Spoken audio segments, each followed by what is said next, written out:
Good evening, and welcome to Hispanic Working Women, your voice, your vote, your value. This is our first ever virtual conference, and we're so excited to share it with you all. Our theme this year is in celebration of the 100th anniversary of the passing of the 19th Amendment and the strength of the women who fought for it. Through our panel, discussion, and keynote presentation, we'll examine the impact that our choices can have. I'd like to take a moment to thank our wonderful title sponsor, Midwest BankCentre, for doing so much to support this event. You'll get to hear from them shortly. Our evening will consist of a panel discussion moderated by our own Gabriela Ramirez Arellano, followed by a Q&A session. We'll then go into a brief intermission where you'll be asked a fun poll question and get more information from our sponsors at Midwest BankCentre. After our intermission, we'll move on to our keynote presentation by Marcela Mandras Hahn of Centene Corporation, which will also be followed by a Q&A session, so make sure to hold on to your questions for her. After you hear from Marcela, stick around to find the winner of tonight's door prize for members raffle, which is a beautiful gift basket donated to us by our friends at Dillard's. After we wrap up for the evening, I invite all of the ladies to join us for a networking opportunity via Zoom, and that information can be found on our Facebook page and in an email that you have received earlier. Without further ado, I'll hand it over to Kathleen Spies of Midwest BankCentre.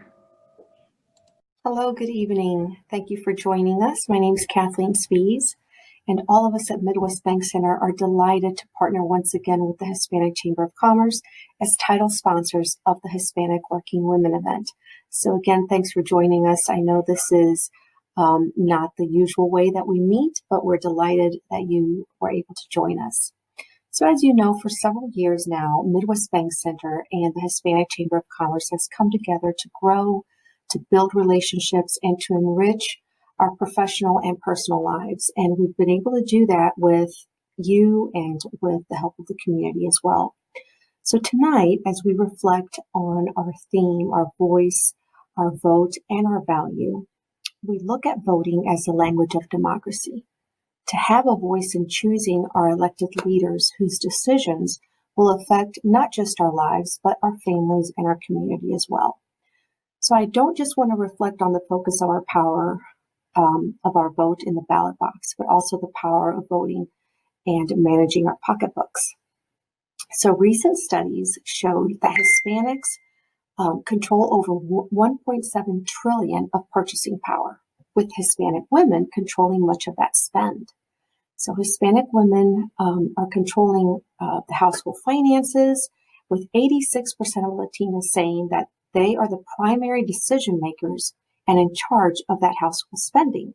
So ladies, we're in control of our financial stability. And with that, I would encourage you to please know who you're doing business with. Where you bank is important. Where you shop is important. Perhaps, if you look at whichever banking institution or financial institution you partner with, do their values align with your values? Do they help the Hispanic community? Perhaps you're looking to open up a savings account or get a mortgage, or you need a new car. Think about who you're doing business with, and if they really do support the community and their values align with your values. So everyone here at Midwest BankCentre believes in providing capital to all people. So I'm very excited to share that we recently launched an entire I-10 suite to ensure that everybody has access to that American dream. And this is something that we're very proud of. And if you want more information regarding our I-10 products, please be sure to reach out that via email or phone. We'd be able to share that information with you so you can share it with your loved ones and your friends as well. So we women have come a long way. Our voices are powerful.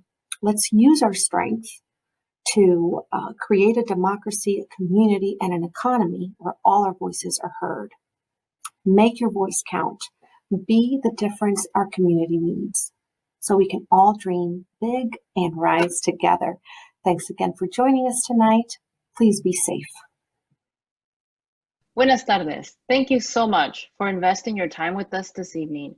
My name is Gabriela Ramirez Arellano, and I will be this evening's moderator. We have an amazing panel as we commemorate the 100th anniversary of the power and responsibility that the 19th Amendment granted us, and where we'll be talking to amazing women leading in their respective industries and sharing some of their insights with us today. I want to thank and recognize Alexandra McCready, one of our amazing program coordinators at the Hispanic Chamber of Commerce, for today's event. Thank you, Alexandra, for all of your efforts, for everything that you have been able to do to pivot this event from in person to virtually, and staying on top of everything to ensure that all the pieces come together. If you have not met or had a chance to meet Alexandra, let me just tell you that she joined the team while we were working from home during the onset of the pandemic, and she hit the ground running. Of course, she's had the best mentor to teach her the ropes and the ways of the Hispanic Chamber. Thank you so much, Narishka. So let's get started. How is everybody today? Great. I am excited to have you here, and I want to make sure that you engage and participate with us. So if you have questions, please include them in the chat. Now, you won't see a chat box in your screen, but you'll see a question mark, and you can add your questions to that we can answer during the panel discussion. And if we don't get to them, we'll make sure that we respond to you afterwards. So if you could just put in the question mark, how many of you voted for the first time this year? What about the census? How many of you have already filled it out? We all need to be counted. So check out the information in the chat later on and in further emails that you'll get so that you can go ahead and fill out the census online or by phone if you have not already done so. Our goal today is that whatever your role, that you will come away with something, a new idea, a fresh perspective, a new strategy that you can apply to be more successful. So here's the format, just to give you an idea of what to expect. I'm going to introduce you to each of our esteemed panelists and tell you just a little bit about their background. I'll kick off the conversation, asking questions, and then give each of our panelists the opportunity to answer. Afterwards, we will have a short intermission, which will include some poll questions before I introduce our keynote speaker, Marcela Manjares-Han. And then we'll open up the floor to give you an opportunity to ask her any specific questions that you have before we head off to enjoy each other's company during the networking part of the evening. So let's get started. Esteemed panelists, ladies, welcome, and thank you so much for joining us this evening. Let me go ahead and introduce our panelists first, and then we'll come back and start the conversation. First, we have Adriana S. Ocampo. She is the Program Manager of GTO Strategy and Integration, Boeing Global Services at the Boeing Company. Adriana is currently a member of the Boeing Global Services Technical Operations Strategy Team, where she creates high-value solutions for government customers. She currently serves on the National Board of Directors of the Society of Hispanic Professional Engineers, SHAPE, and is a member of the University of Texas Arlington IMSC Industry Advisory Board, and was recently nominated to be a member of the Dallas-Fort Worth Hispanic 100 Latina Leaders Organization. Next, we have Dr. Julia Lopez, Instructor of Medicine, Division of Infectious Diseases at Washington University. Dr. Lopez is a public health researcher who uses her clinical practice skills to further advance the field of sexual health using public health and social work theories and frameworks. She is committed to public health interventions and clinical care by way of behavioral and social science research, with the priority to maximize translation into community. And she has been an integral part in St. Louis for Lourdes Treviño Bailón and I with STL Juntos to ensure that the Spanish-speaking community in St. Louis has access to mental health and the latest information. Then we also have Cici Beltran, Director of Marketing for Build-A-Bear Workshop. Cici is currently the president of the Olin Business School Alumni Board and on the board of directors for Casa de Salud, the Hispanic Chamber of Commerce, and the Build-A-Bear Foundation. She has also served on the board for Forest Park Forever and has volunteered with the United Way of Greater St. Louis in a variety of ways. She is a past graduate of Focus St. Louis's Leadership St. Louis program and the recipient of several awards, including the St. Louis Business Journal's Top 30 Under 30 and Diverse Business Leader Award. And last but definitely not least, we have Treasurer Tashara Jones. Tashara was elected in 2012 as St. Louis City Treasurer and has transformed the Treasurer's Office and Parking Division to increase transparency, integrity, and service. She is the first woman and the first African-American woman to serve as Treasurer in St. Louis's history. Thank you, ladies, so much for being with us here today. Let me go ahead and start with the first question since we're talking about voting. Can you each tell me what was your first voting experience like? And we'll go ahead and start with you, Adriana. I actually became a US citizen in 2003. And so my first experience to vote in the United States was in the presidential elections in 2004. And it happened to be actually in St. Louis, Missouri. St. Louis was actually my home for the first 15 years of the 26 years that I've lived here in the US, and it was an amazing experience. And I was very passionate when I received the invitation to attend this particular event, because I believe that voting is a critical way for us women to express our concerns and ensure that our priorities are fully taken into account in public policy debates and decisions. And I believe that, you know, by voting, women help to choose the leaders who represent our interests and concerns. And today we have a significant voice in deciding the outcome of the US political elections. And in the nation as a whole, I think we make up a majority of the registered voters and have voted since, you know, 1980 at higher rates in presidential elections than men. So I'm really excited to be part of this particular event, and I look forward to hear what the other panelists also have to say about this particular event. And for the women and the men that are listening to and participating in this particular event, you know, I want to make sure that we understand that the Hispanic population in Missouri is the 30th largest in the nation. And the Missouri population is 4% Hispanic, but that 4%, out of that 4%, you know, 46 of the Hispanics in Missouri are eligible to vote. And so we rank 25th across the nationwide in the share of the Hispanics. And when it comes to Latinas, you know, the Latina voters will really depend on developing the strategies that address these barriers to voting.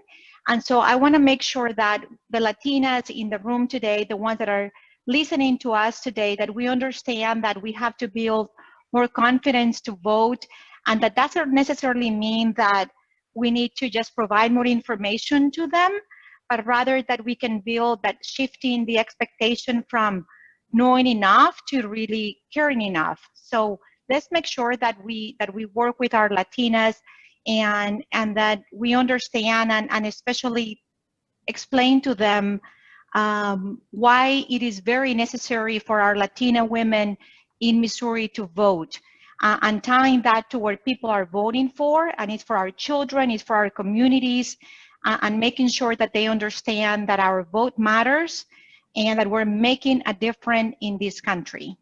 Thank you. Thank you, Adriana. Julia, I'm going to ask you the same thing. What was your first voting experience like? My first voting experience was in 2008, in which I excitedly voted for President Barack Obama. And so that, for me, was a really big time because I was in my college years.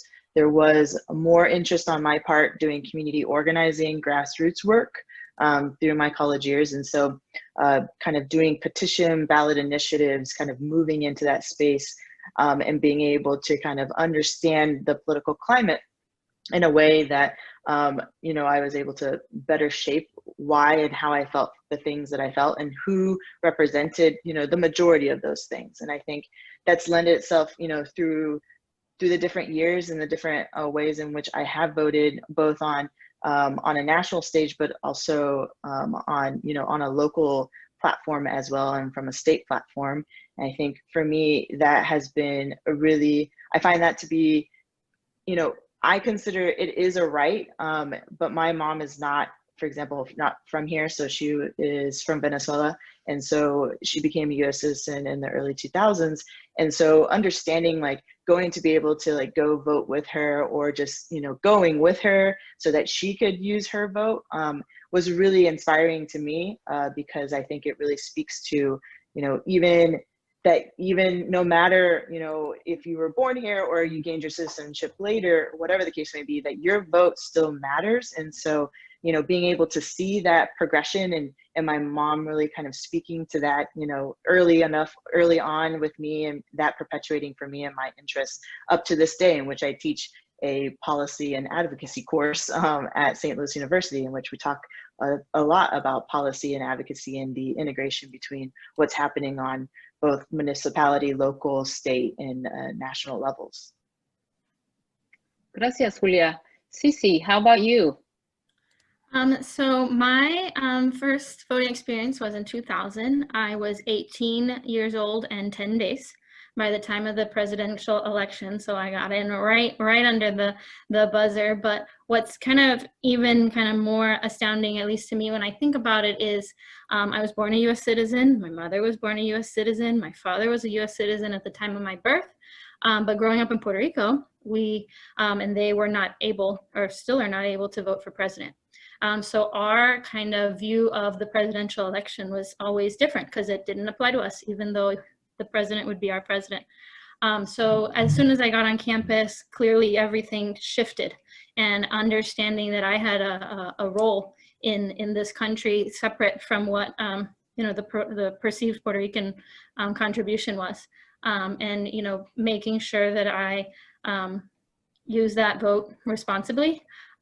You know, making sure even from that moment forward, I've never missed an election. My husband drives me even to the primaries. He makes sure I vote all the time, but also kind of weighing the difference, knowing that my parents have not been able to vote for the majority of their voting eligible years, and noticing the unfairness in that, and just being really responsible and encouraging those who have that right and can exercise that right to make sure that they do.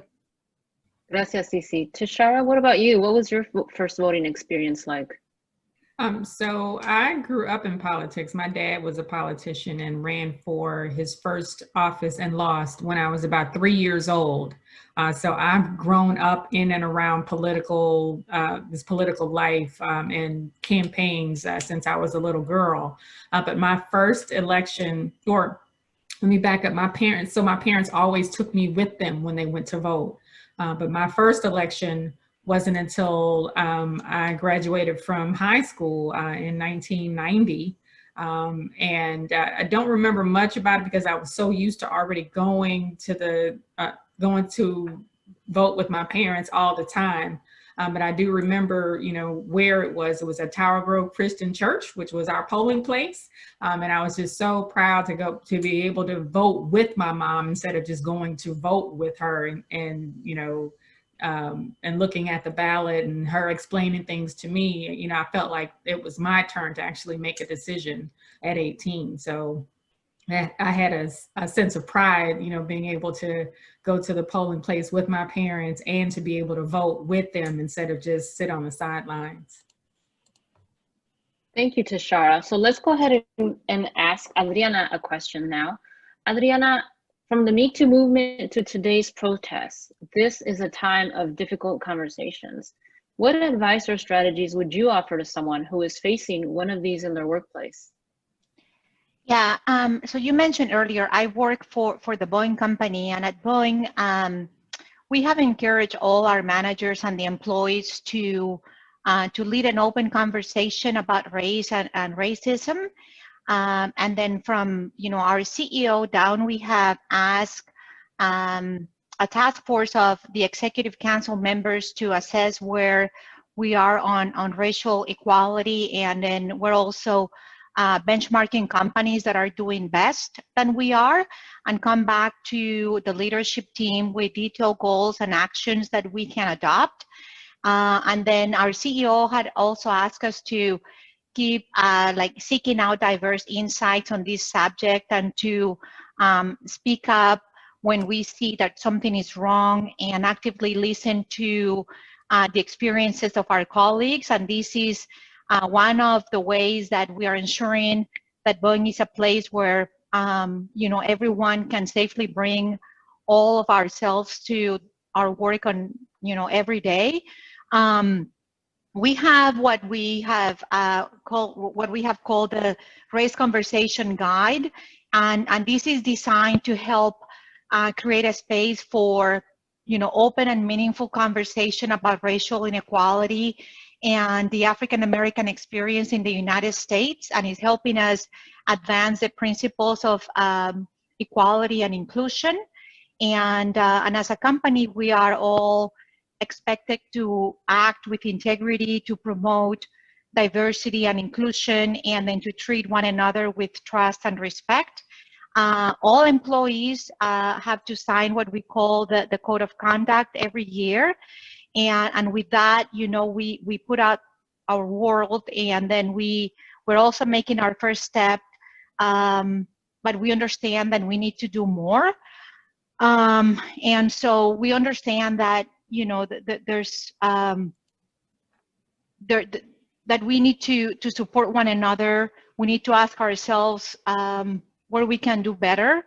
And so anyway, so each one of our members of the teams, we understand that we bring something that is valuable to the company, and that we have to grow stronger when everyone has the opportunity to contribute. And so we have to commit and spend enough time with our teams and have the conversations about race. I've been part of the Diversity Council since actually the early 2000s. I was one of the founders of the Boeing Hispanic Employees Network in St. Louis in the early 2000s, when we start talking about diversity and inclusion. So the goal is really to spark the conversation about how we can do a better work and interact with one another. Perfect. And it seems like Boeing and your team have a good handle and process in place. That's something to aspire to. Julia, let me come to you and ask you, have you ever been told that you would have to change something about yourself in order to advance in your field, and how did you handle that? That's a good question, and absolutely I have.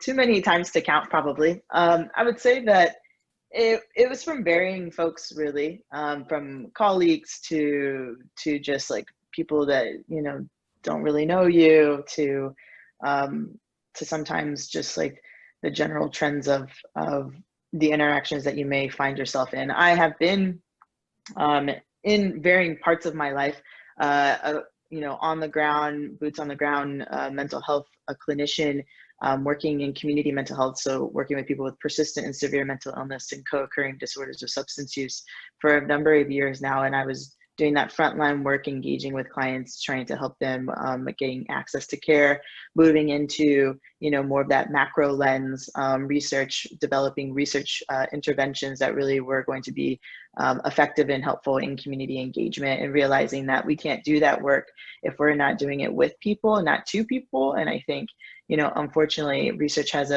can have and has a bad history of really using and abusing people in a way that is a far cry to true equity and appropriate access to healthcare. So for me, I would say that I've been told on a number of occasions that maybe I should like tone down like my thoughts or my opinions about certain things or situations. And yeah, I usually don't listen to that suggestion, and I just kind of say what's up. I think that there is something to be said about being strong, but also knowing that being strong is hard and arduous, and you can't do it alone, and that the people who you have, who are your social supports, the people that you really lean into, who can empathize, not completely and always will completely understand what you have to say, but can empathize to some degree, what you're going through or how that's impacting you, I think is really what pushes, my ability to kind of keep going forward and to keep saying things that make people feel uncomfortable. And so And I think I do that on a platform, through work, and I do that in a platform in class. When I work at the universities, both at WashU and SLU primarily, and I have done some work at Lindenwood, that I teach an anti-oppression course. Like, I teach a policy course, and I say that we can't talk about policy development unless we talk about structural oppression. And we can't talk about social determinants of health, and we can't talk about what that means, like gender, sexuality, income, and say race, when we actually mean racism, right? And that those aspects are what perpetuates oppression. That's what causes, implications for how people's health is impacted, and the mortality rates that then cause these disparities. So I think it's a really important conversation that I get to have all of the time, and I'm happy to have it. And so I think it's exciting to see when I get to meet with students who are, 19, 20, 21, some non-traditional students who are in their kind of, 30s or 40s too, who have different lenses and experiences, and being able to hold those conversations and, really see transformation in students' like thought process, and considering things in a way that maybe they haven't considered before. And I think that ultimately that's like always my role that I take. That I'm not here to make things easier. I'm here to make, to make you consider something different. What a lucky student to be in your classroom. I'm hating that I missed that opportunity for someone to kind of guide me into those. But thank you, Julia. Tashara, let's come back to you. When we talk about strategies and advice, I'm going to ask you the same that I asked Adriana. From the Me Too movement to today's protests, it's a time of hard, difficult conversations. Sometimes I feel that, we're still having the same ones, but what strategies would you offer to someone who's facing any of these in their workplace? Yes, so I'm usually that person that people have to have that difficult conversation with, because I'm the boss.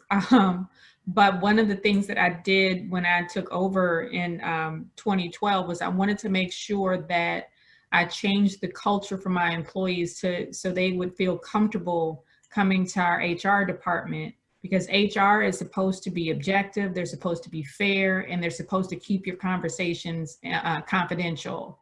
So I would tell people to start there, but also before they go to HR, write down the things that are bothering them. Have a plan of what you want to talk about. Don't just go in there rambling, because then, HR may not take them seriously. But also have some outcomes in mind. If you are dealing with a particular employee or a supervisor who's harassing you, what do you want to happen to that supervisor? Sometimes they may or may not get fired, but come in with a few options. I tell my staff all the time, if you're going to bring me problems, bring me some solutions. So I would say the same thing. If you're going to bring problems or bring your problems to HR, I would also, what are some solutions that you would like to see happen in that particular situation? You may not get always what you want, but at least I think that HR will appreciate that you came to them not only with something that was, really bothering you, but with a few solutions for them to choose from to try to remedy that problem. And it's these are difficult times for us. We're still having these same conversations that our parents and grandparents had, and obviously much tougher and in much tougher times. But hopefully, I continue to be hopeful with some of the changes that I see on the national level with our first African-American vice presidential candidate in Kamala Harris, with the attention that everybody is paying to race and diversity and inclusion because of the George Floyd protests and Breonna Taylor protests, as well as how a majority of the people who are dying from coronavirus are Black and brown. So, I'm just hopeful that those statistics alone will help people pay attention to the systemic and institutional racism that's been thrust upon our people for so many years in this country. Thank you. I really like that insight about coming with solutions, because I think it also allows us to set expectations on both ends, right? So thank you for that. Adriana, let me come back to you. As a leader, who guides you? Who do you look to? You know, I've always said that I am the CEO of my career, and I have what I call my personal board of directors.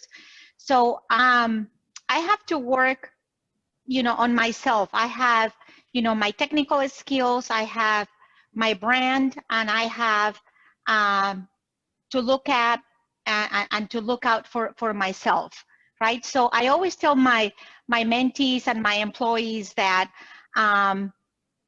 I have to be out and to be more personal. I have to build my network, and I also have to, in my what I call my board of directors. You know, these are the people that I trust, and these are the people that have support me throughout my journey.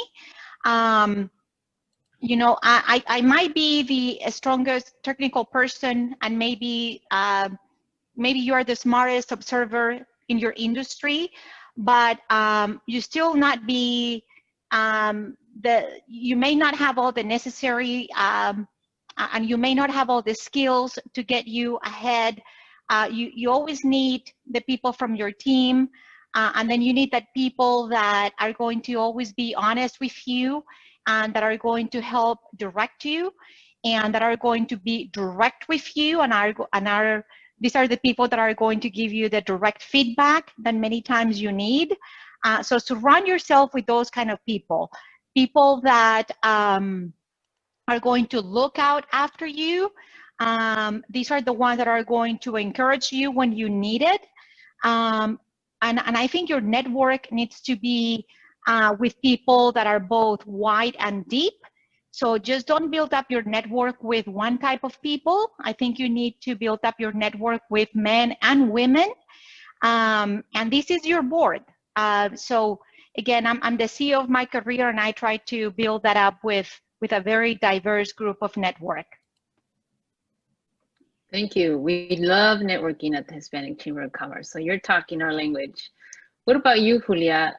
Can you describe a choice that you have made that you felt elicited change either in your organization, your life, or someone else's life? Yeah, I think for me in the most recent, probably 5 to 6 years, you know, the shift to focus on public health and to focus on, you know, grander scale perspectives has always been of interest of mine, and I am able to kind of do that now in the space that I'm in infectious diseases, and you know, have the support to do that. And I do really appreciate the opportunity there, having been recruited literally in February, like so a month before everything kind of shifted and changed for us here in the nation. And so but outside of that, something that I always wanted to make sure that I kept very attuned with was the interactions and the support with other individuals in the community. And so for me, being a mental health therapist and having that clinical perspective and understanding, you know, what people are going to and going through, and how I can be a support through those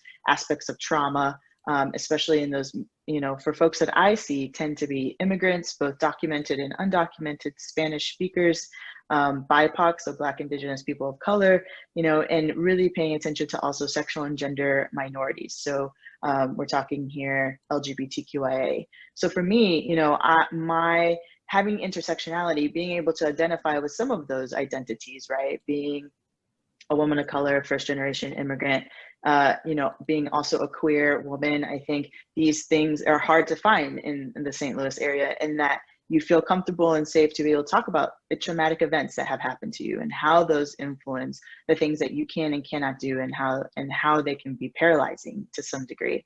And I think, you know, for me, especially in these most recent couple of years, I've seen, you know, people have been coming to me in a space in which they feel so vulnerable because of the racial trauma that they've experienced.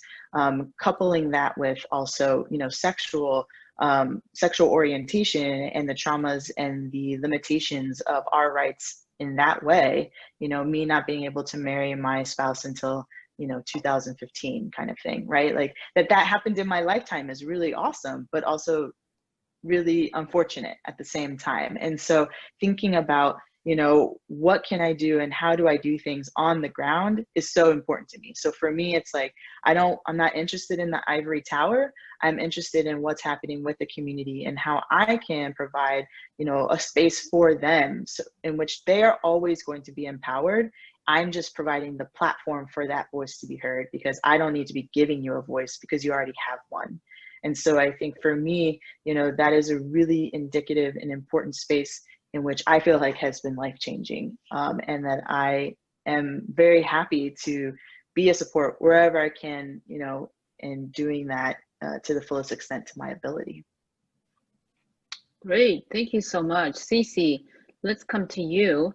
Can you describe a situation in which you had to speak up for something that you believe in, and how did you come to the decision to make your voice heard?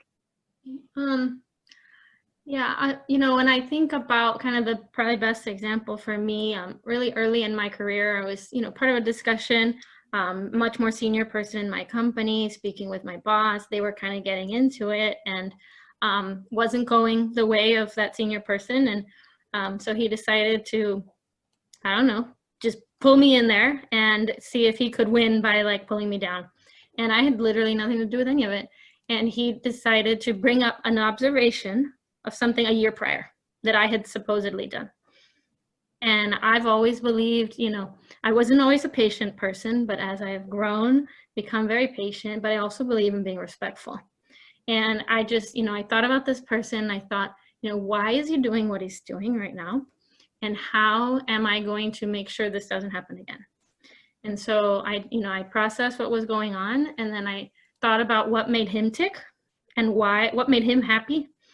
And I said, what, he's trying to make himself important. And so I'm just going to respond in a way that'll show that everyone's important in this conversation. And I looked him in the eyes and I said, with all due respect, I don't remember it happening, but I would really hope that someone in your leadership position would identify, a behavior that needs correcting at the time, not a year later. And we had the best relationship from then on out, because, I was really taking his moment, right? He was trying to say like, well, I know everything. Well, please, teacher, teach me. But let's not just bring up stuff later just because. And I think it's just a moment where, it's good to obviously be respectful, take feedback, but also make sure that people understand that you have a position of importance and you need to be treated with respect. Oh, thank you. Lots of insight today. What about you, Tashara? Can you describe a situation where you had to speak up, which I'm sure happens very often? Yeah, it happens more often than not. But the instance that sticks out is when in 2017, when I ran for mayor of St. Louis, I was constantly attacked by the local paper's editorial board and some of their journalists. And so the time came to interview with the editorial board for consideration for endorsement. I knew at the time I wasn't going to get the endorsement. So I made up my mind that I wasn't going to go. And my staff pushed back. They were like, no one says no to the editorial board. What are you doing? What are you thinking? This is going to end your career. And I decided that instead of going to the meeting where they were going to berate me in person, I wasn't going to be a part of that self-fulfilling prophecy, that I would write them a letter and tell them about themselves, the editorial board, which has no diversity, at the time had no women or minorities and still doesn't, and tell them that they were racist and using dog whistles to paint Black women as angry, and trying to paint me as incompetent, and all of the words that they use to describe Black women and women of color. And I stood up for myself. And as a result of me standing up for myself, and that letter subsequently went viral, I think it also let other women like me who are in other cities know that, it's okay to push back against the narrative that's out there about women in leadership positions and women who are ambitious. Because I lean into being ambitious. I'm too ambitious, and I welcome that. And I think everybody should be. But this narrative that especially women of color are too ambitious or too angry or too pushy or too aggressive, I think needs to go. And these are new times, just like we talked about with the Me Too movement earlier. This is a new day, these are new times, and women are leading.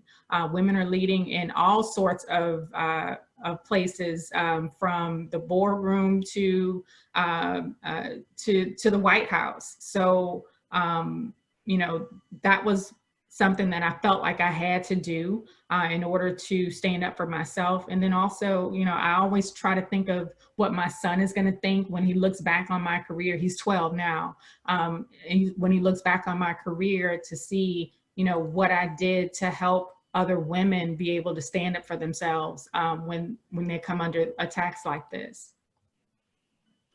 Thank you. Perfect. Yes. And I see so many amazing people that are watching us now, and they've been submitting their questions. I see Red Latina, I see Alexander Johnson, St. Louis Mosaic Project, Jacqueline. There's so many people. So I'm going to go ahead, since we're almost at the end. In 30 seconds, can you give us your best piece of advice or the advice that you'd like our audience to take with them? And we'll start with you, Adriana. I think the best advice is just to be courageous, right? And believe in yourself. Just be courageous, speak up. Just pursue your dreams. Go and vote. Believe in your vote is your power. It's is your right. And then believe in your leaders and go for your dreams. I mean, look at the ladies in this panel and look at each one of them, and they went for their dreams, and they were able to overcome a lot of obstacles. They didn't give the obstacles power, and they had networks, they had mentors, and they were able to get to where they were because they believe in other women. And they worked really hard to be where they were, and we're no different than you are. And we have been able to conquer and succeed. So you're able to do it too. Sí se puede. Thank you. What about you, Julia? I think for me, I would say that, leading with empathy is really, really important in these days. I think that empathy sounds like such a overused word, especially if you've ever been in social work, which is like the thing that you use all the time. But to actually tap into empathy is a lot of work. There is active listening, not just listening, but actively listening, taking in what people are saying, and truly understanding like where your bias is, where your blinders are. I have my own implicit bias just as anyone else does. And I'm always making note of those things and making, sure that I am doing what I can and learning where I can always and forever. You never stop learning. And that if you ever think that you have, then it's a time to perhaps reconcile that a little bit better. And I think leading into empathy, really truly understanding what the sacrifices of other people and the trauma and the indecency, as well as the strengths of what everybody brings to the table, what people's experiences are in that space.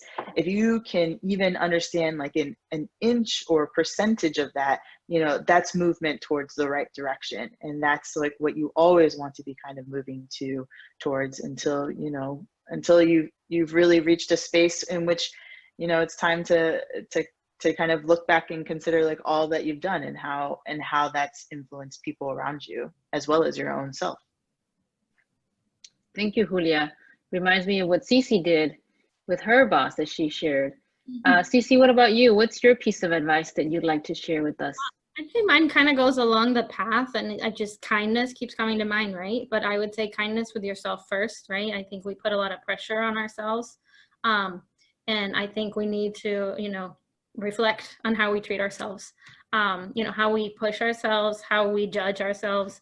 Let's focus there first, find the strength in being kind to yourself, and then, push that forward, not being a pushover, but, lead through the kindness. And I think you will get a lot farther than, if you flip it and kind of engage in the opposite. Thank you. What about you, Tashara? What's your piece of advice that we should take with us? In our quest to be super women and to be everything to everybody, our parents, our children, our spouses and partners, I would say that never apologize for making time for yourself. I try to schedule time for myself. I block it out on my calendar so my staff can't touch it, even if it's something as simple as going to the local nail salon to get a pedicure. Never, ever apologize for making time for yourself, because self-care is very important. Thank you. Thank you, ladies, so much for your insight. We have very little time left. So what we're going to do is actually take some of the questions to our networking event and toward the end of the event tonight. So I just want to thank you again so much for being with us, for sharing your insight, and really just letting us know how you're doing it, right? Because success means so many different things to all of us. I mean, I would say everybody in our audience is successful, but not everybody may think that they are. So it's amazing to be able to hear from some of you that you have some of the same things that we're thinking about, and you have some of the same struggles. So thank you so much for being able to do that. Now what we'd like to do actually is take a short intermission with the fun poll to see how some of these very same questions have affected your life, and hear from our sponsors at Midwest BankCentre. So stay tuned after the intermission for the results of the poll.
Hola a todas y a todos. Adriana, qué bueno verte, amiga, y qué rico que nos visites otra vez en St. Louis, así sea virtualmente.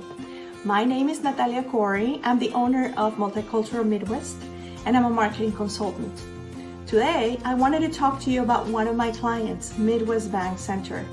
I am really proud of the work that Midwest BankCentre is doing in our community. Did you know that the bank has branches in the most affluent areas of our metropolitan region, as well as in areas where the community members might be unbanked or underbanked? The bank really wants to make sure that everyone can thrive financially, independent of the person's economic, social, ethnic, or cultural background. On a personal level, I've benefited from the bank's efforts with diversity and inclusion. Because I am a marketing consultant with a part-time position, I enjoy being an active mom while contributing to the bank's meaningful work. Midwest BankCentre knows that diverse suppliers are essential to its performance and its success. And that is why since 2016, the bank has doubled its spend on diverse suppliers. So, If you are a diverse business owner and are interested in becoming a supplier for Midwest BankCentre, please send the bank an email at heyorbstl@midwestbankcentre.com and include interested in becoming a diverse supplier in the subject line. Now let's get back to the program, and thanks for listening.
At Midwest BankCentre, we believe that every decision we make has the power to make an impact on our community.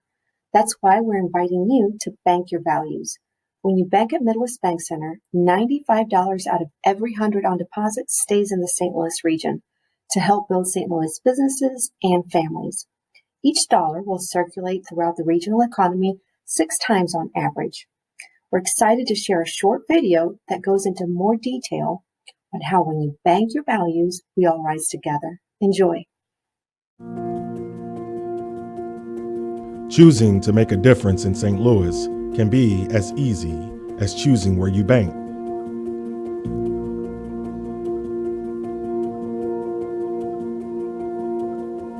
By banking locally with Midwest BankCentre, 95 out of every $100 deposited locally stays in St. Louis to build St. Louis businesses and families.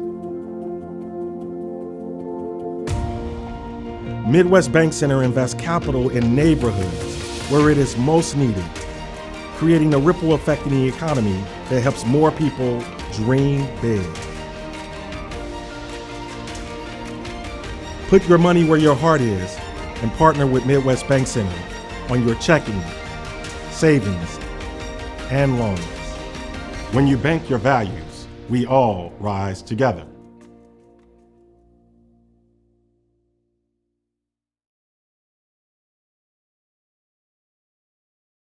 Let me go ahead and introduce to you our keynote speaker. With more than 20 years of experience in economic research, analysis, and strategic communications, she has risen to the top of her field. She gives back to the community through her service on multiple nonprofit boards, as well as managing the Centene Charitable Foundation. In 2017, the St. Louis Business Journal honored her as one of its diverse business leaders. In 2018, she was ranked number 61 on the list of the top Latino executives in corporate America. And just last year, in 2019, she was one of the St. Louis Business Journal's most influential businesswomen. It is my pleasure to introduce to you our keynote speaker for this evening, Marcela Manjarres-Han, Senior Vice President and Chief Communications Officer of Centene. Buenas tardes. Muchas gracias por invitarme a ser parte de este evento. Es un honor poder hablar con ustedes. Thank you so much. What a pleasure to join you today for Hispanic Working Women, your voice, your vote, your value. I am going to add a tagline to that. Together, we are power. First, I want to make sure everyone knows who I am. I am a mother, a wife, a daughter, a sister, a friend, and a caregiver. I am a Mexican immigrant. I am part of a Mexican and American family that I love dearly. Like me, I'm sure that you are trying to understand all the things happening around us. Watching, reading, and listening to the news, speaking with family, friends, and colleagues, more often than not, leaves me with so many questions. Who can I trust for reliable information on COVID-19? What is the best way to continue to support Black Lives Matter?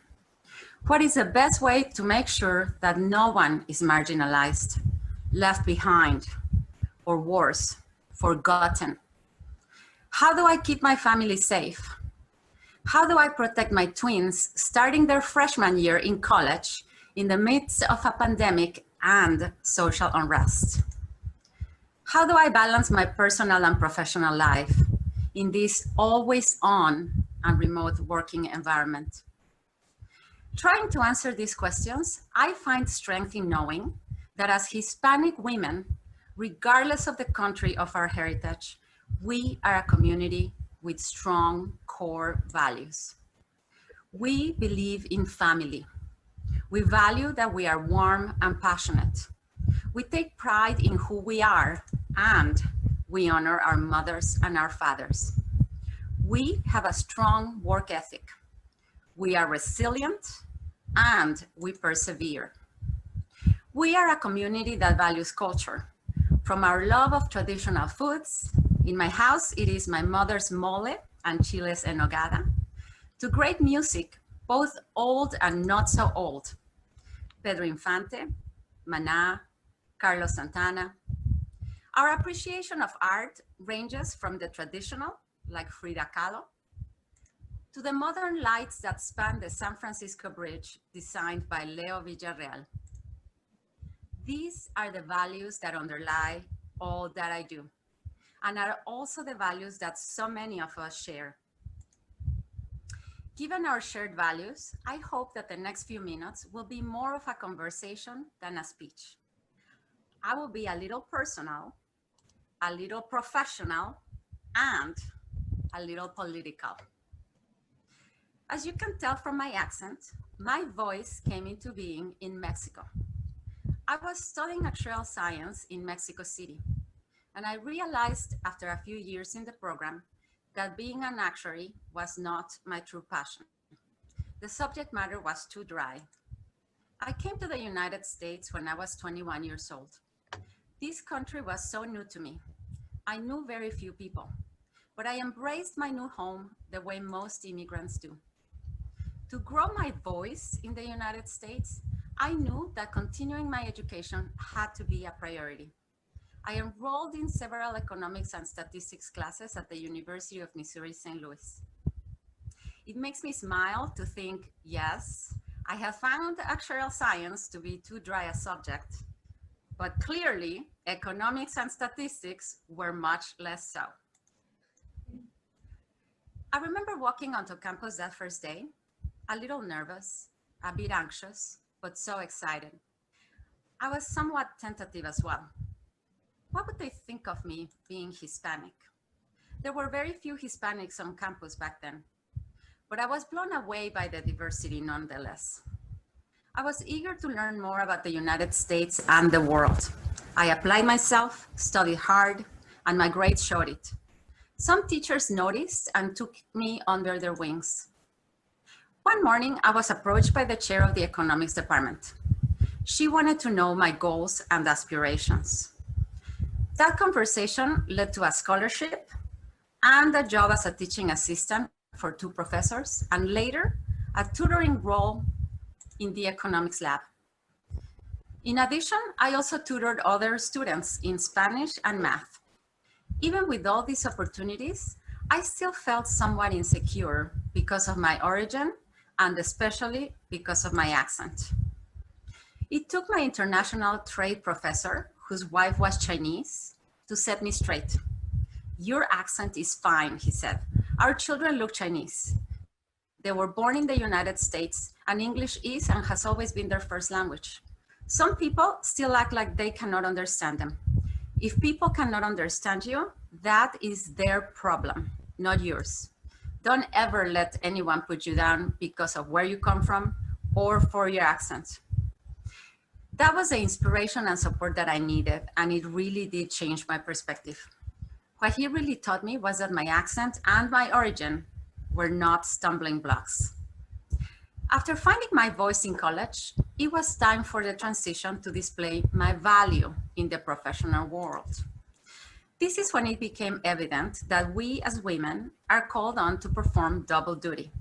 We have to keep things going at work, and then we go home and care for our immediate family. I should add that many of us have triple duty, also caring for extended family and friends. But that is who we are. It takes strength, fortitude, and a sense of responsibility to keep going. But that is what we do. Throughout life, I have been mentored by so many. Reflecting on 25 years in this country, this support was encouragement for me to be a contributing and productive member of my community. In both life and work, we cannot be passive observers. It is that full engagement that will open doors and attract those holding the keys to opportunities. My career can be put into two phases. My current role at Centene, which I started in 2015, and my 15-year career at the Federal Reserve Bank of St. Louis prior to that. My first role at the Federal Reserve centered around research and analysis. Double and triple duty became an issue for me while working at the Fed. I had twins and decided to go to graduate school. Juggling work, school, and motherhood was overwhelming. Something had to give. I was ready to quit school. The CEO and the director of research at the time encouraged me to stay in school. They gave me flexibility to complete my master's and stressed the importance of graduate education. It is an investment in your future, they both said. I stuck with it, and I completed my master's in economics from Washington University in St. Louis. Deciding on my future as a professional and as a mother was a journey, to say the least. Central banking is primarily a male world. As I rose in the organization, it was sometimes difficult to understand some of the male and female dynamics, and also some of the racial, ethnic, and cultural differences.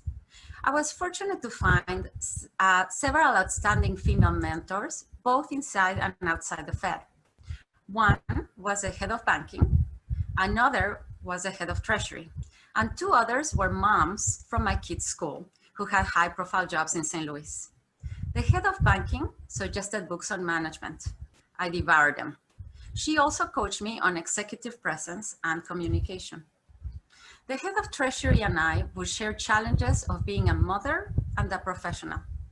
These two female leaders were just what I needed to better understand my surroundings and figure out not only how to survive, but also to excel in my new executive environment. My mom friends outside the Fed shared books on female and male dynamics. One of them, Women Don't Ask. Another, Play Like a Man, Win Like a Woman. These books reinforced the need to stand up and ask for what I wanted without guilt and feelings of inadequacy. And that is what I did. I asked. I asked to attend conferences. I asked to travel internationally to exchange best practices with counterparts at other central banks. I asked for additional roles and responsibilities. To my surprise, the answer was always yes. Thinking back on all the things that I had asked for, I had never been told no. Of course, I was always careful to ensure I had a solid business case and rationale. I worked really hard and made sure to deliver with excellence and dedication. I was also given a coach who gave me a fascinating book, The 360-Degree Leader, Developing Your Influence for Anywhere in the Organization. The book was definitely true to its title. It helped me understand the true meaning of a team and of collaboration. I strongly recommend it. As women, we must take the initiative.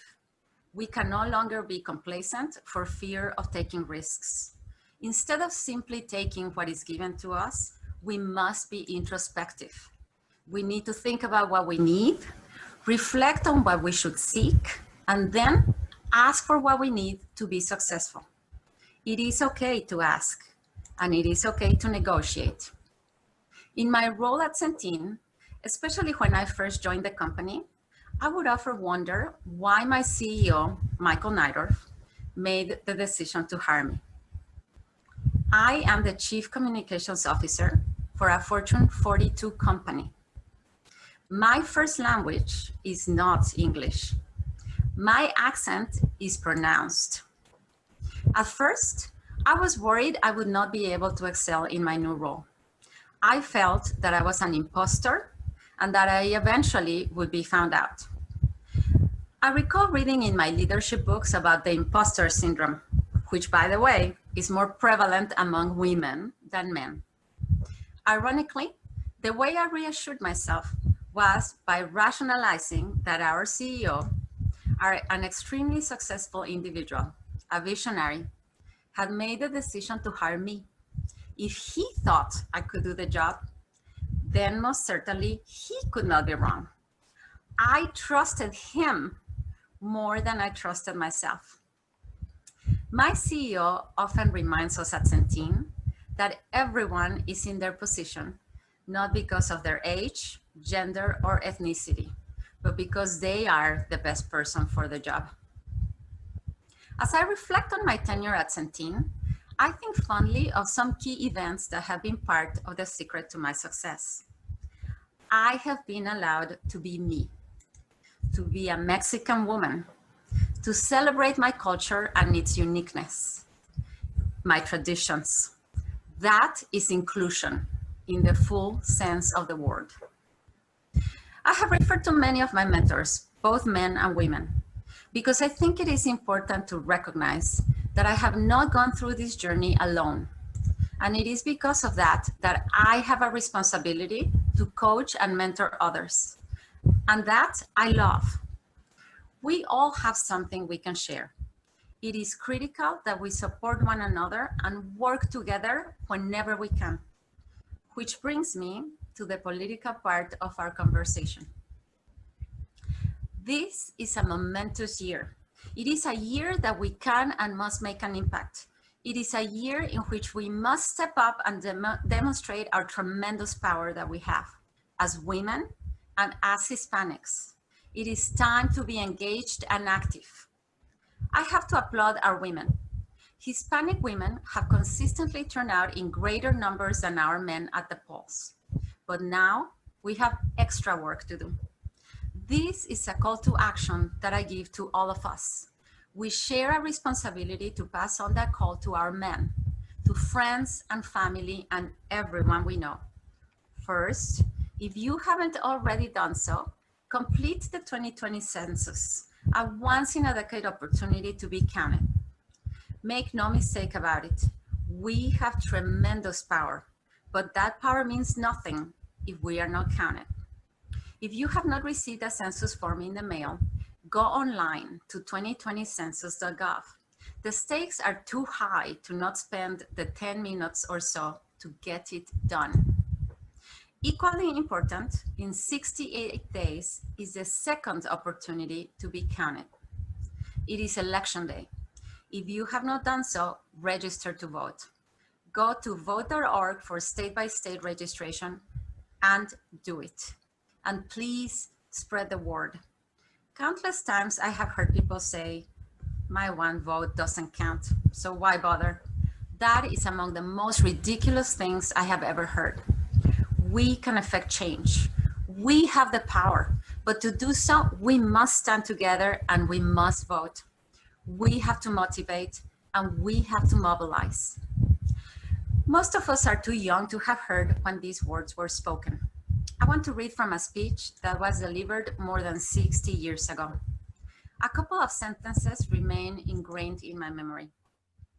I quote, "And so, my fellow Americans, ask not what your country can do for you. Ask what you can do for your country.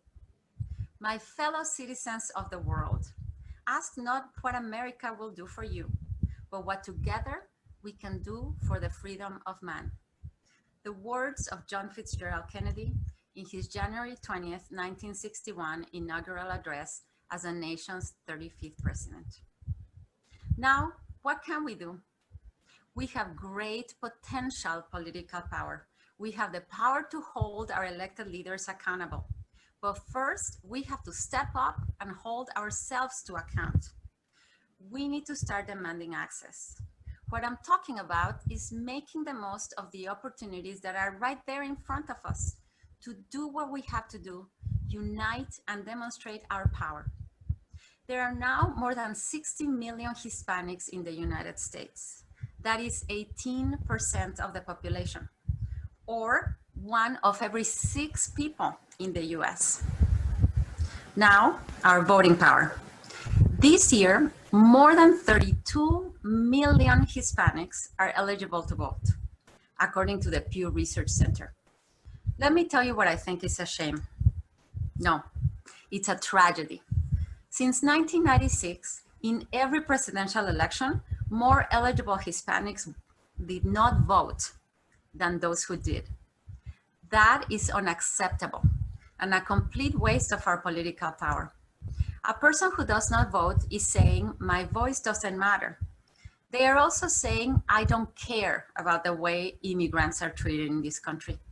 I don't care about making improvements in the healthcare and the environment the people in the Hispanic community are facing. And I don't care about the loss of our jobs, the current economic situation, and the devastating effect that COVID-19 is having in our communities. Before he died, US Senator John Lewis wrote a letter to be published on the day of his funeral. In the letter, he wrote, and I quote, "The vote is the most powerful nonviolent change agent you have in a democratic society. You must use it because it is not guaranteed. You can lose it." Now, let's talk about what can be achieved when we go out and vote. There are some promising signs. In the 2018 midterm elections, the rate of Hispanics voters increased by 200% of total voters compared to 2014. Voter turnout of Hispanics 18 to 24-year-olds exploded in California, Texas, Nevada, New York, Illinois, Florida, and New Jersey. The average of that explosion is 178 percentage points. This increase is impressive. Record Latino turnout could help decide the upcoming presidential election, according to the co-founder of the polling and research firm Latino Decisions. We are being called the sleeping giant. I repeat, we are being called the sleeping giant. One pollster noted that about 500,000 US-born citizens of Hispanic origin will turn 18 years old every year for the next 20 years. That is 10 million new Hispanic voters. The time for us to achieve our full potential is now. We need to make sure that we take advantage of educational opportunities. It is time to maximize our voices. Whether we speak with accents or not, our voice is one of our main assets. We need to be active and engaged. We need to work even harder. The professional opportunities are out there. It is critical to position ourselves to take advantage of them. Working hard is a good thing. It is ingrained in us. It is truly at the core of our values. And so, my fellow Hispanic working women, ask not what America and our people will do for us, but what together, as a powerful force, we can do for ourselves and for humanity. Lift your voices, know your value, claim your vote. It is time to wake the sleeping giant. Thank you. Wow, thank you, Marcela. Thank you so much for your insight, your inspiration, and really just sharing your authentic story with us. Like you said, we need to be counted in the census. We need to make sure that we vote. And you are right, the time is here for us to achieve our full potential. And several people have asked us about the books that you recommended. Could you tell us what those were again? I know I got the 360-Degree Leader What were all the 3 books that you recommended? Sure. Thank you, Gabriela. First of all, thank you very much for inviting me to be a part of this event. I am so humbled and impressed by the remarkable women who are part of this event today. So thank you so much. It is a privilege to be here today. And then I'm happy to share them electronically. I can mention them to you. So some of them, Women Don't Ask. One of my favorites, Play Like a Man, Win Like a Woman. The 360-Degree Leader. Happy to circulate with all the attendees, more comprehensive list if you would like. I have many favorites. Perfect, thank you. I think that we should compile a list of all of our panelists' favorite books, because I think that we all can learn. I think someone mentioned about, I think that was you, Marcela, about your network being deep and wide, or was that you, Adriana? So that you really can read things that maybe you wouldn't necessarily think that applied to you or that you needed to learn about. So that's really good. So we do have a ton of questions. We're obviously not going to be able to get through all of them. So we will make sure that we share the questions with Marcela and with our panelists from the panel discussion and get some of those out to you via email. One of the questions from Alexa is, what are some of the best strategies to get our non-voting sisters and brothers to vote? How do we overcome the ingrained idea that my voice doesn't matter? And I would say here is a perfect example where I do think Hispanic women, we're at the center of our home, right? So we have critical power here. First of all, making sure that we are voting, but then mobilizing our children, our siblings, our husbands, our wives. We truly have an opportunity to motivate, and then also motivate by example. I know you asked our panelists earlier their first voting experience. And for me, the most exciting part of that experience in 2008 was actually bringing my twins with me. They were 7 years old at the time. But I mean, I was literally in tears because as Americans, we talk about this is our right, but it is truly, for me as an immigrant, it is a privilege. And so we cannot take this for granted, right? We have an opportunity to help shape our system, shape our community. So we need to take that seriously. And as women and the center of our homes, we can mobilize our families and our community. It starts with us. Very true, thank you. And a question from Yvonne, what do you feel you bring to Centene that is unique to being a Hispanic woman, different from a woman of a different heritage? You know, I have to say one interesting thing about Centene, and I mentioned in my speech, when I worked at the Fed, that was a primarily male environment. At Centene, 75% of our workforce are actually women, and 52% of our workforce are people of color. And so I think still what I bring to Centene is obviously my diversity in every sense, right? Being a woman, being a Mexican woman, being an economist in a role in communications.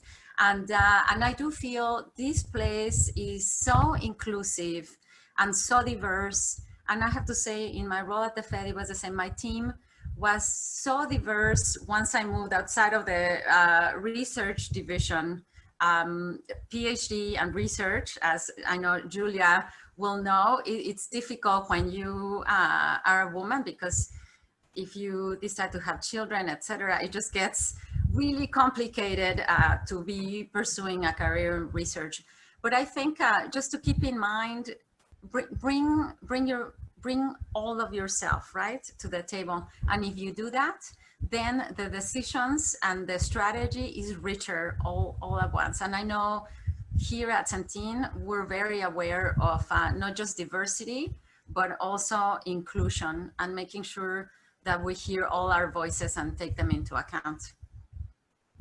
Thank you, Marcela. We have time for one more question. And like I said, we have a lot of great questions out there. We'll make sure that we get back to everybody with our panelists and with Marcela's thoughts. But this is one I think is a constant struggle for all of us, is how do you balance leadership in your personal life?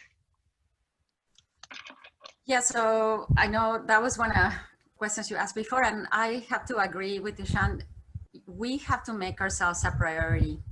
And then I do think you cannot give if you don't have anything left inside you. I always tell my friends and family, my husband, I strive for balance. That's what I look for in my life. And to do that, you need to make yourself also a priority. So I do schedule my exercise. It's mandatory every morning. The first thing I do is I get up and exercise, and it may mean a walk if I don't have any energy. And if I'm feeling energized, then I'll go for a run. I'll do just something and just make sure that we're taking care of ourselves. Because I do think as women, it just comes natural to us that we are caretakers, but you have to ensure that you're loving yourself and nurturing yourself as well. And then again, schedule time. I know my kids are off to college now, so I'm officially an empty nester for a week. But even, I mean, with this job, which is very demanding, I tried my best to schedule if they had, let's say, a basketball game or something important, just to block it. And oftentimes it gets taken over by an emergency or something. But if you carve out time, hopefully some of those are actually happening. And I'll be very quick because I know we're running out of time, but I do want to share, when I was at the Fed during 2008 and the financial crisis, we were in the middle of just crazy things, right? Trying to figure out what was happening and then how we could communicate it to the public. And my daughter in her summer camp had a pony ride. And so I had always told her, because my job has been always very demanding, and I had always told her, if I'm not listening to you, you need to tell me again. And if I didn't listen, you need to tell me again. You need to make sure that I'm listening to you. So that morning, my daughter looked at me in the eye and she said, Mom, I have to tell you something. Today is the pony ride. And this is very important for me, and I need you to be there. So please don't forget. But she was looking at me in the eye. And so sure enough, I got to the office and I told my boss at the time, who was the CEO of the Federal Reserve during the financial crisis. And I said to him, Jim, I have something very important today. My daughter needs me to be there at the pony ride. So I need to skip this meeting. And he laughed and he said, absolutely, you go do that. We talked about this, you guys, during the panel too, right? We need to speak up. And what may seem unimportant may be very important, but people are not going to give us opportunities if we don't ask. It may be, the worst thing that can happen is they say no, right? But if we ask, and again, we make a compelling case, even if it's a pony ride, we may receive. So we need to be courageous and stand up for what we want, even if it's a pony ride. Thank you, Marcela. Gracias for everything, for your insight. Like I said, it's been an amazing conversation with you and with the panelists. And we come to the end of this part of our evening. So I want to just say thank you so much for all of you that are listening.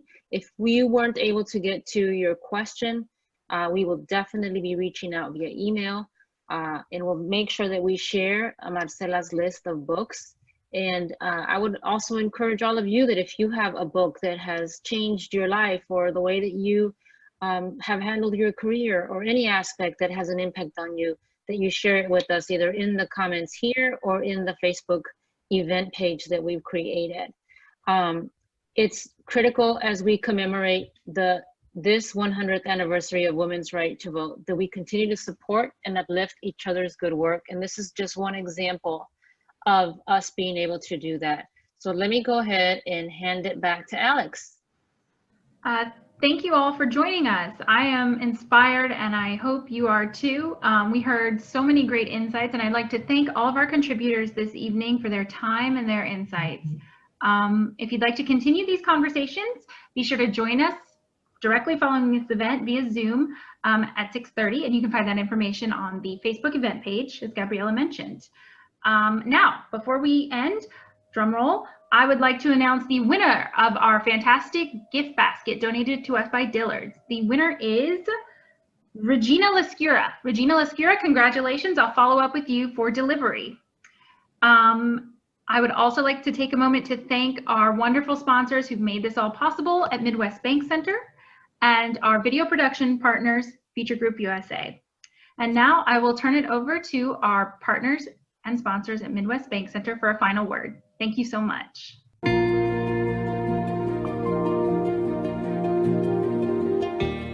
Hi, I'm Orv Kimbrough, Chairman and CEO of Midwest BankCentre, St. Louis's second largest privately held bank.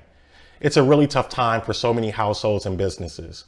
We at Midwest BankCentre, even in this difficult period, are proud to partner with the Chamber and serve as title sponsor for the annual Hispanic Working Women event. Thanks so much for all of you attending this year's presentation, Your Voice, Your Vote, Your Value. I can't tell you enough how proud we are of the work that Hispanic women do throughout the St. Louis region. Midwest BankCentre is here to support your businesses. We are here to support your families.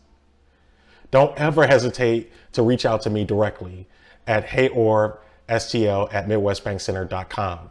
Let me know how we can be of service. Thank you again so much for attending this year's event. Until next time.